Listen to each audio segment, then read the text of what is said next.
ইরানের সাথে আমেরিকার দীর্ঘমেয়াদী এবং কার্যকর চুক্তি হওয়া এখন সময় সাপেক্ষ বলে মন্তব্য করেছেন সাবেক কূটনীতিক অ্যালেন আয়ার। শনিবার আল জাজিরাকে তিনি বলেন, উভয় পক্ষ কোনো ধরনের ছাড় দিতে রাজি না হওয়ায় একটি স্থায়ী চুক্তিতে পৌঁছানো বেশ কঠিন হয়ে পড়েছে। অন্যদিকে মিডল ইস্ট ওয়ারজোনের সাবেক CIA station chief Dan Hoffman জানান, চুক্তির বিষয়টি এখন আর আলোচনার টেবিলে সীমাবদ্ধ নেই। তিনি মনে করেন, হরমুজ প্রণালী বন্ধ রাখার মাধ্যমে ইরান মূলত আমেরিকার উপর চাপ সৃষ্টি করে নিজেদের দাবিগুলো পূরণের চেষ্টা করছে।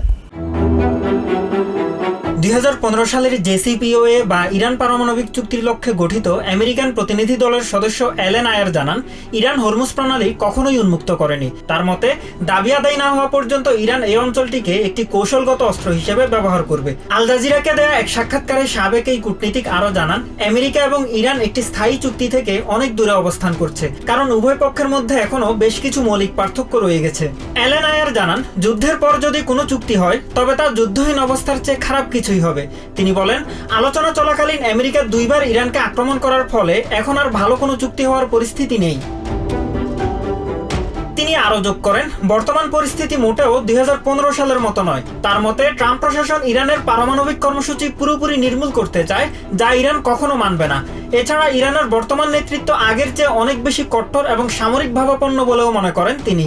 অন্যদিকে ফক্স নিউজকে দেয়া এক সাক্ষাৎকারে মিডল ইস্ট ওয়ার জোনের সাবেক CIA station chief Dan Hoffman জানান, আলোচনা সবসময় কূটনীতির মাধ্যমে হয় না।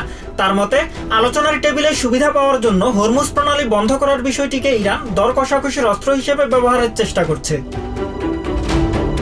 ড্যান হফম্যান বলেন, ইরান ইচ্ছাকৃতভাবে চুক্তি নিয়ে আশাবাদের পরিবেশ তৈরি করেছিল। এখন উদ্দেশ্যমূলকভাবে প্রেসিডেন্ট ট্রাম্পের ভাবমূর্তি ক্ষুণ্ণ করতে এবং মিত্রদের সঙ্গে আমেরিকার সম্পর্কে ফাটল ধরাতে তারা আবার পিছিয়ে গেছে।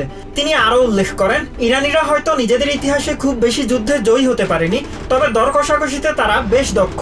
তাই যত দ্রুত একটি স্থায়ী চুক্তির আশা করা হচ্ছিল, তত দ্রুত এটি সম্ভবত পাওয়া যাবে না বলেও জানান তিনি। Mahmudul Hasan, TVN 24 news desk. New York থেকে সম্প্রচারিত TVN 24 টেলিভিশন বিশ্বজুড়ে বাঙালির কণ্ঠস্বর।